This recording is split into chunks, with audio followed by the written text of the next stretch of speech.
My name is Emily. I am 28 years old, and this past Christmas, my family finally discovered that I am not the failure they like to whisper about. The story did not start at that dinner table, though. It started years ago in a quiet, affluent suburb outside of Boston, in a house where my mother, Susan, decided early on who the star of the family was going to be, and it was never me. My older sister, Ashley, is 4 years older than I am. She was the firstborn, the pretty one, the natural performer. If there was a room, Ashley knew how to walk into it like it was a stage. My father, David, worked long hours as a structural engineer, always stuck in some project, always on a deadline. So most of the day to day parenting fell on my mother, and my mother made it painfully clear that Ashley was the main character and I was just the background decoration. I still remember the year Ashley won a local dance competition. My mother went all out. She threw a huge party in our living room with a giant cake shaped like a trophy, balloons everywhere, and relatives packed into every corner taking pictures of Ashley like she had just won an Olympic medal. My Aunt Patty kept saying how proud she was. Our cousin Chloe, her daughter, stood next to me and whispered, "This is a lot for a plastic trophy." But my mother was glowing. That same year, I won first place in a statewide riding contest. There was no party, no balloons, no cake. My mother glanced at the certificate while she was cooking and said, "That is nice, Emily, but look at what your sister is doing." She held up a photo of my sister in her sparkly costume, like that was the only achievement that mattered. Moments like that never stopped. When I was 10 years old, we had planned a family picnic that I had been excited about for weeks. The morning of the picnic, my mother walked into my room and said, "We have to cancel. Ashley needs a new dress for prom, and the sale is today." I said we could go after or tomorrow, but she shut it down with, "Your sister's things are more important right now." Another time, I had a piano recital I had practiced months for. I looked out into the audience, searching for my mother's face, but her seat was empty. Later, I found out she had skipped it because Ashley had a volleyball game. According to her, "Your sister needs me more. People are counting on her." It did not matter what I did. It always came second. I was the quiet kid who loved books and notebooks, the one who sat in the corner during family parties while everyone circled around Ashley, asking about her friends, her hobbies, and her plans. After every gathering, when the noise finally died down, Chloe would find me. She would sit on the edge of my bed or next to me on the back porch and say, "She has no idea what she is missing out on with you." It helped, but it did not change the fact that inside that house I felt like a shadow. My mother was busy polishing Ashley's spotlight, while acting like I should be grateful just to stand nearby. By the time I hit my late teens, the favoritism was not just about trophies and attention anymore. It was about money and opportunity. When Ashley finished high school, my mother sat her down at the kitchen table with a stack of pamphlets from a nearby community college. She said, "We want you to stay close, sweetheart. Community college is perfect for you. It will keep you stable and surrounded by people you know." What she really meant was, "I want you close to me." Tuition, books, gas, spending money, all of it was handled. Ashley bounced between classes, parties, and whatever new friend group she latched onto that semester. My mother called it networking. When it was my turn, the tone completely changed. I told my parents I wanted to go to a major university in the city to study digital marketing because I loved the mix of creativity and numbers. My mother barely looked up from her phone. "That is expensive, Emily," she said. "Maybe you should think smaller. Something more practical." My dad mumbled something about scholarships as he rushed out the door, already late for another site visit. And that was that. Nobody sat me down with pamphlets or promised to cover anything, so I went online, filled out scholarship forms until my eyes burned, and took a part-time job at a local coffee shop. I learned how to steam milk, smile at rude customers, and do homework during my 10-minute breaks. When my acceptance letter from the university came with a financial aid package attached, my mother said, "Well, if they are paying, then I guess you can go." Ashley stayed in town, enrolled at the community college, and unsurprisingly spent more time in bars and at parties than in classes. Still, every time she passed a class, my mother made it sound like a miracle. When Ashley finally finished her associate degree and landed a sales job at a clothing store, my mother booked a big dinner at a nice Italian restaurant downtown. She invited extended family, ordered appetizers for the table, and made a toast about how proud she was of her firstborn. Chloe and I clinked glasses of soda and shared a look. A few months later, I graduated from university with honours. I walked across the stage, heard my name, and felt the weight of every late night and every double shift at the coffee shop. After the ceremony, while my friends were taking group photos with their families, I checked my phone. There was a short text message from my mother. "Congrats, honey. Your sister is swamped at work. You should call her and tell her all about it. No dinner, no toast, no family celebration." It stung, but it also clarified something for me. If I waited for my family to celebrate me, I was going to be waiting forever. After graduation, I moved into a small basement apartment in Boston. The walls were thin, the windows were drafty, and the kitchen was barely big enough for one person, but it was mine. I landed an entry-level job at a boutique marketing agency in downtown Boston. It was the kind of place where you do everything because there is no one else to do it. I managed social media accounts, wrote advertisement copy, pulled data reports, and stayed late watching tutorials about campaigns that actually worked. I lived on discounted groceries from big box stores, learned to cook basic meals from recipe apps, and tracked every single dollar in a spreadsheet. My mother, Susan, called often, but the conversations always circled back to Ashley. "Your sister just got a new bonus," she would say, or "Your sister might get a promotion. She is thinking about moving to a nicer neighbourhood."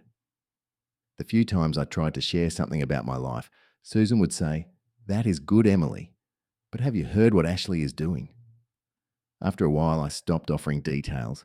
I let her assume I was just getting by, just barely keeping up the way she always imagined me.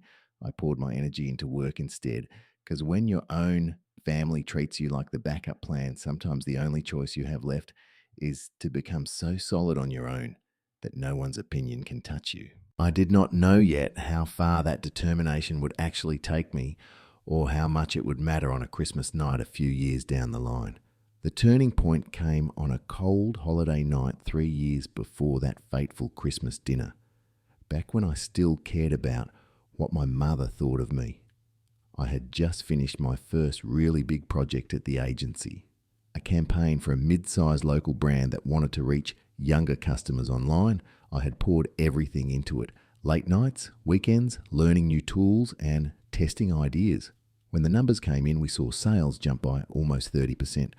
My boss actually clapped in the middle of the office. He pulled me into a tiny conference room and said, "Emily, this is the kind of work that gets people promoted."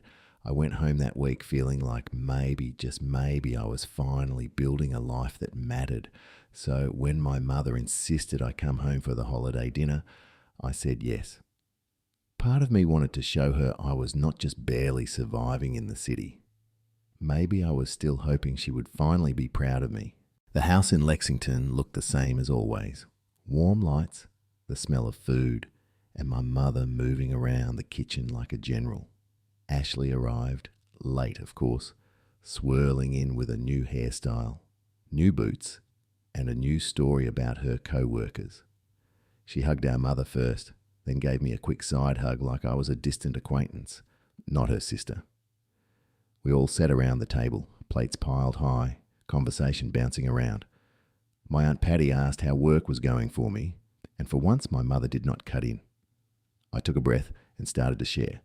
I told them how the campaign I led had gone viral on social media, how the client had extended their contract, and how the agency was talking about using my strategy as a template for future projects.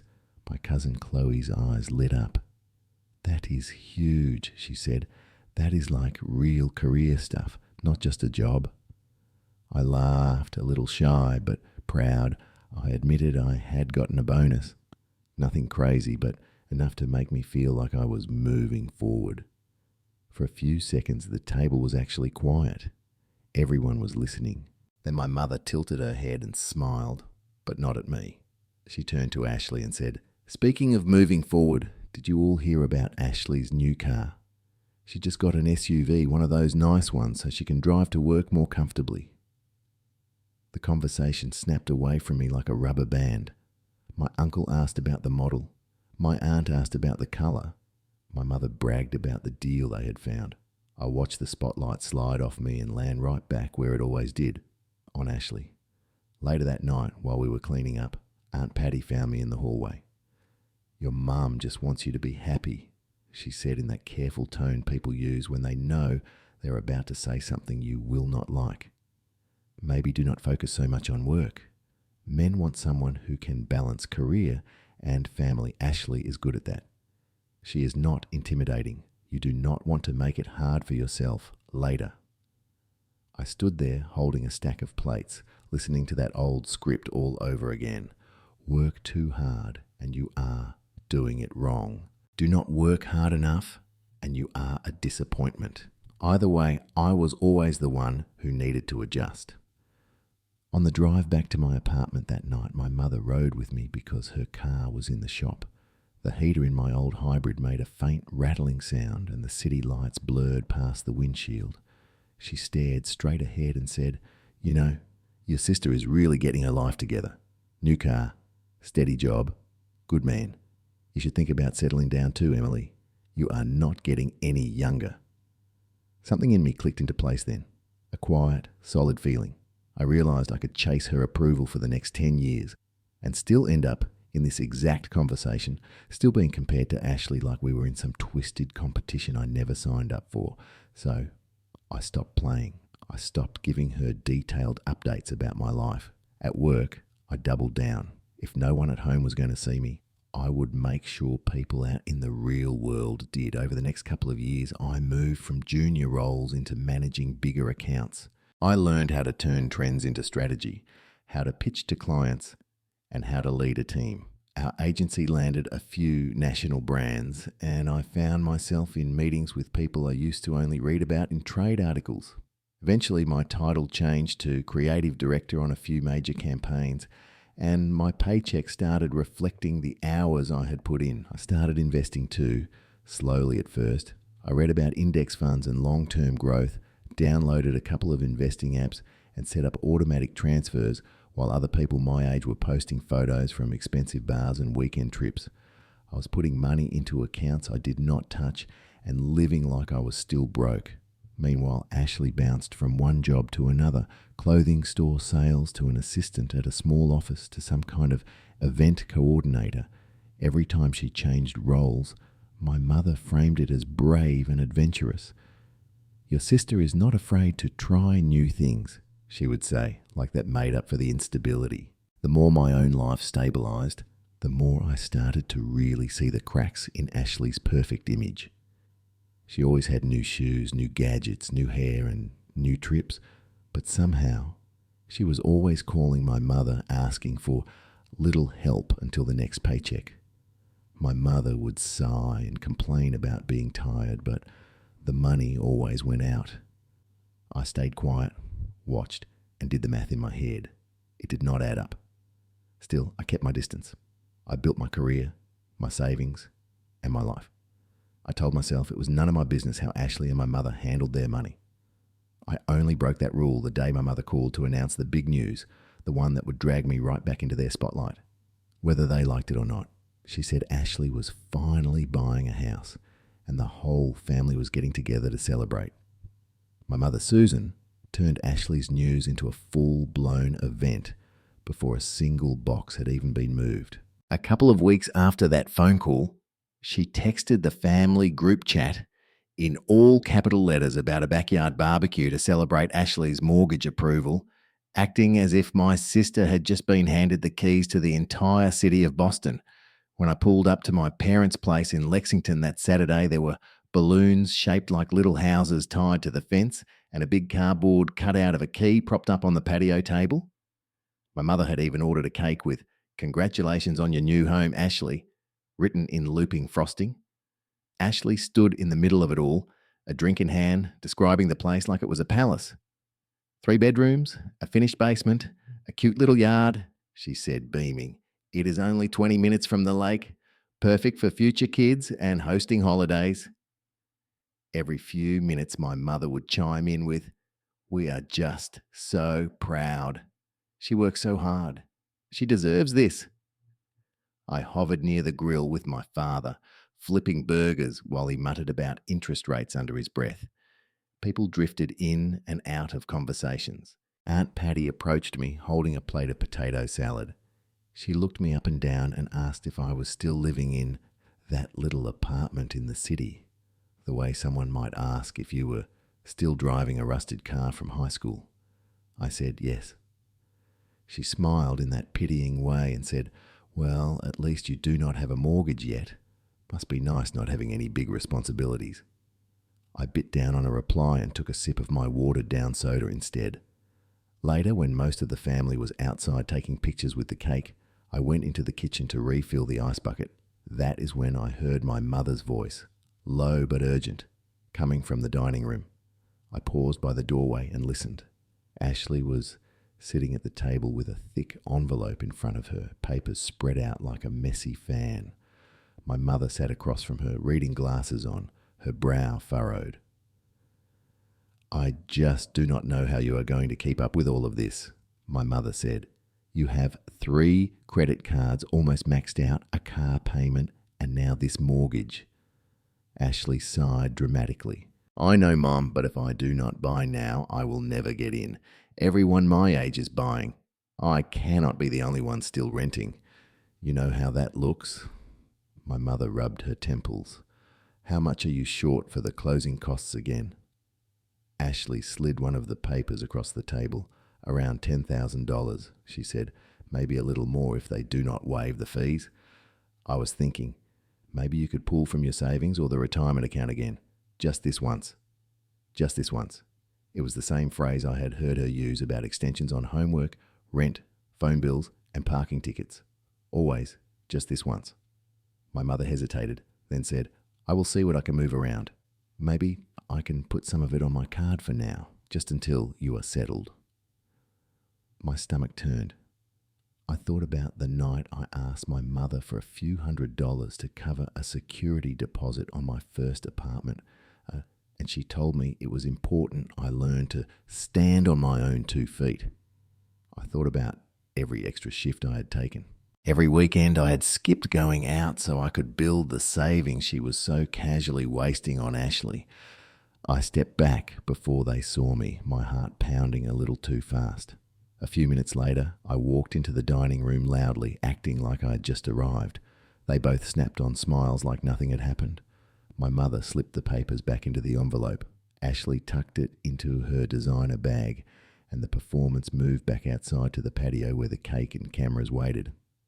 That night, when I got back to my tiny apartment, I opened my laptop and really looked at my numbers. I pulled up my bank accounts, my investment apps, and my savings. Years of working, saving, and quietly investing had added up to more than I had let myself acknowledge. While my mother had been pouring money into Ashley's appearances, I had been pouring mine into my future. For the first time, the idea that I could actually buy a place did not feel like a fantasy, it felt like math. Within a few weeks, I was meeting with a realtor on the edge of Lake Winnipesaukee, a few hours north of the city. We walked through a bungalow with big windows, a wide porch, and a view of the water that made my chest ache in the best way. It had 3 bedrooms, an open kitchen, and a small office at the back that looked straight out onto the lake. No shared walls, no upstairs neighbours stomping around. At midnight, the price made my palms sweat. But when I sat down with a financial advisor and we went through everything line by line, he said something that stuck with me. "You have done the work, Emily. You can afford this. You could even pay cash if you want to avoid the mortgage headache." So I did. I emptied accounts I'd been growing for years, moved things around, and wired the money. No loans, no co-signers, no desperate phone calls to my mother. On the day I got the keys, I stood alone in the empty living room and listened to the silence. No traffic, no neighbours, just the faint sound of water against the shore and my own breath in my ears. It felt like stepping into a life nobody had seen coming, least of all my family. Chloe was the only one I told at first. She drove up one weekend with a trunk full of plants and a toolbox. She walked through the front door and immediately started grinning. "Emily," she said, "this is insane. This is proof you were never the loser in this story." 3 weeks after that Christmas dinner, the family group chat was quieter than it had ever been. There were no more messages in all capital letters from my mother about Ashley's amazing new curtains or how perfect her neighbourhood was. Instead, there was long gaps, random forwarded articles from relatives trying to pretend nothing had happened, and the occasional awkward question from someone asking if I was doing okay. The only person who texted me like normal was Chloe. She sent me a message one night that said, "You know they are still talking about you, right? The way you smiled when you dropped that lake house bomb. You are basically a family legend now." I was sitting at my kitchen table when I read it, my laptop open, the winter sun reflecting off the frozen lake outside. I looked around at my home, the one nobody believed I could have, and felt something I had not felt in a long time around the word family. Peace. A few days later, I invited Chloe and her parents, my Aunt Patty and Uncle Jim, to come out to the lake for the weekend. They showed up with too many snacks and not enough jackets, complaining about the cold but marveling at the view. We cooked together, walked along the water, and played board games at my dining table. At one point, Aunt Patty stood by the window watching the lake and said quietly, "I am sorry, Emily. I should have spoken up sooner." I shrugged, not out of disrespect, but because I was tired of carrying everyone else's regret. "You see it now," I said. "That is what matters." As winter turned into spring, news about Ashley and my mother reached me in pieces, mostly through Chloe. The credit card balances Ashley had been juggling finally tipped over into unmanageable debt. The promotion she had been counting on did not happen. Her performance at work slipped under the weight of missed payments, phone calls from collectors, and constant stress. A few months after Christmas, her company announced layoffs, and Ashley was one of the first to go. Without that steady paycheck, the townhouse that had been my mother's favourite bragging point became a crushing burden. They tried to keep up with the mortgage for a while, but the numbers simply did not work. Eventually, Ashley put the house on the market. The dream home that had earned her a standing ovation in the backyard was sold to pay back some of the debt she had racked up trying to look successful. My mother Susan called me over and over once things started falling apart. At first, the voicemails were angry. "How could you embarrass your sister like that?" Then they turned into pleading. "We are still family. Your sister needs help. You have money now. You could loan her some just until she gets back on her feet." And buried in all of that, finally, were a few words I had thought I would never hear. "I am sorry I did not realize how much I hurt you." I listened to them, every single voicemail, sitting on my porch with the lake stretching out in front of me, and I realized something important. An apology does not erase the years you spent shrinking yourself to fit inside someone else's story. It does not obligate you to walk back into a role that nearly broke you. So I called her one last time. "Mom," I said, "I am glad you are starting to see what happened. I really am. But I spent my whole life being the one you overlooked, the one you expected to sacrifice so someone else could shine. I am not doing that anymore. I am not going to fix problems created by choices I did not make. I love you, but I am done." Then I set boundaries I never thought I would have the courage to set. Fewer calls, no more financial conversations, no more guilt trips about Ashley. When those lines were ignored, I did what I had to do. I blocked numbers. I muted chats. I chose my own peace over their version of loyalty. I poured that energy into my work, my friendships, and something new. I started volunteering at a local women's centre in Boston, helping women who felt trapped by family expectations or financial dependence. I helped them figure out small, practical ways to build freedom: budgets, resumes, and basic marketing skills for side businesses. Sitting across from them, hearing their stories, I recognized pieces of my own life: the ignored daughter, the responsible one, the one everyone assumes will be fine, So no one ever asks if she is actually okay. If there is any lesson in what happened to me, it is this: being the invisible child does not mean you are powerless.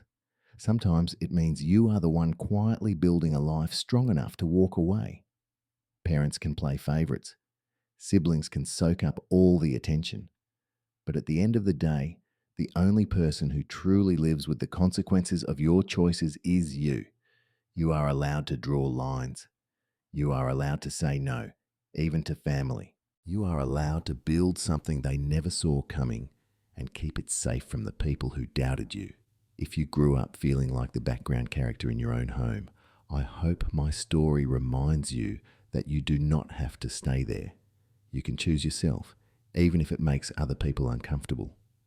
And if you have ever had to break your own heart by stepping away from a family that would not see your worth, remember this: you are not alone, and the view from the other side is beautiful. We spent the weekend building furniture, unboxing dishes, and arguing over where to put the couch. We made runs to hardware stores, loaded up carts with towels and lamps, and by Sunday afternoon, the house looked less like a listing and more like a home. At one point, Chloe stood in the doorway of my new office and said, "Do they have any idea?" I shook my head. No. And for now, I like it that way. I did not want my house turned into another stage for Ashley or another talking point for my mother.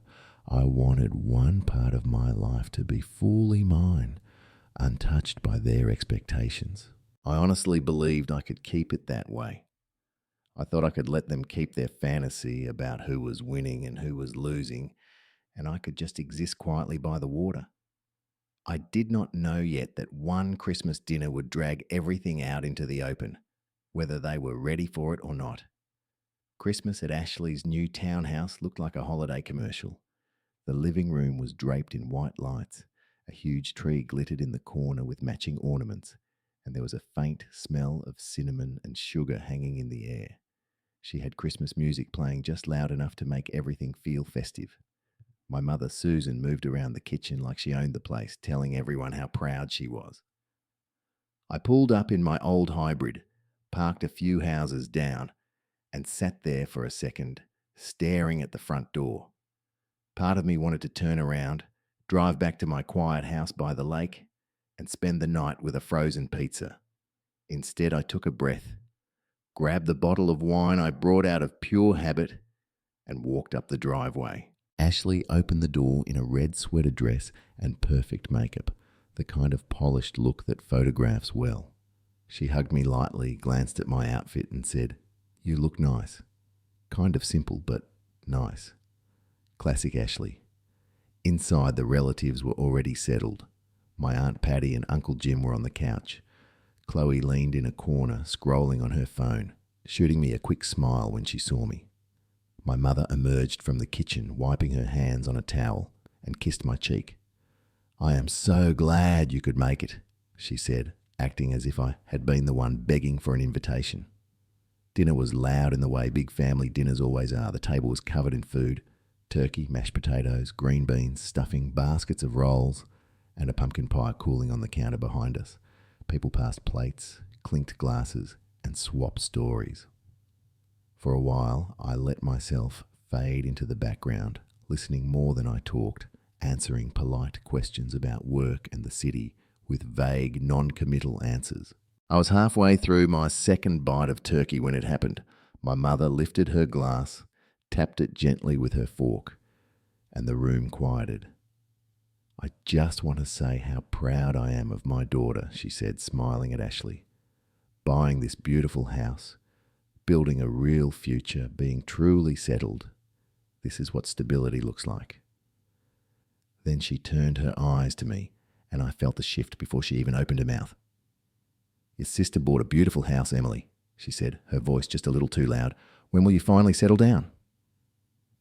A soft ripple ran around the table, a couple of awkward laughs, a few raised eyebrows.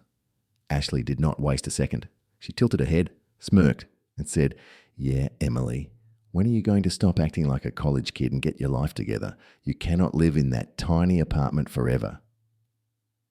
For a moment, nobody said anything. Forks hovered over plates. Someone cleared their throat. I saw Chloe's eyes flick to mine, wide and wary. It would have been so easy to do what I had always done, to laugh weakly, shrug it off, and let the comment slide. But I was not the same girl who used to drive home crying after these dinners. I had a house key in my purse that said otherwise. So I swallowed my bite, set my fork down, and looked straight at my mother. I am actually already settled, I said, my voice even. I just did not invite anyone who doubts me. My mother blinked, thrown for a second, then let out a little laugh like I'd made a joke. She did not understand. What are you talking about? She asked. Emily, do not be dramatic. You are renting. That is not the same thing. I held her gaze. I am not renting, I said. I bought a house 3 months ago. 3 bedrooms, an office, a yard right on the lake, and I paid for it in cash.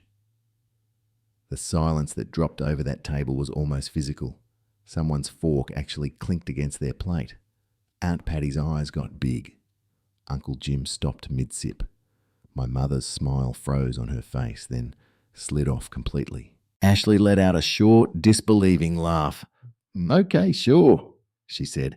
You bought a whole house in cash. Come on, Emily. No one likes a liar. Chloe spoke up softly but firmly. She is not lying, she said. I have been there. It is real. It is beautiful. Everyone's head swiveled toward Chloe, then back to me. My mother shook her head slowly. Why would you buy a house and not tell your family? Because every time I tried to show you my life, you changed the subject to hers, I said. You did not want to hear about my degree, my job, or my promotions. Why would you care about my house? This is ridiculous, my mother snapped. Your sister worked so hard for this place. You could at least be happy for her instead of trying to one-up her at her own dinner. I felt the anger rise. Not the wild kind that makes you yell, but the cold, steady kind that makes everything crystal clear. I looked at Ashley. I am happy anyone can get a home, I said. What I am not happy about is you pretending you did it all on your own while you drain Mom's savings and load up credit cards like it is free money. Ashley's face went sharp. Excuse me, she said. You do not know anything about my finances. Actually, I know a little, I replied. I heard you two at the last barbecue. 3 cards almost maxed out, car payment late, short 10 grand for closing costs. So Mum had to raid her retirement account again. I did not go digging. You were just loud. My mother's eyes widened and she glanced at Ashley, guilt and panic flickering across her face. That is none of your business, Ashley spit out. You are spying now, eavesdropping. That is pathetic. What is pathetic is Mom telling me over and over that she could not help me with a security deposit because I needed to stand on my own 2 feet, and then lighting herself on fire financially to keep your image intact, I said. I have been standing on my own 2 feet for years, Ashley. You are standing on her bank account. Aunt Patty shifted uncomfortably. Uncle Jim cleared his throat. Someone muttered, Wow. My mother's voice went tight.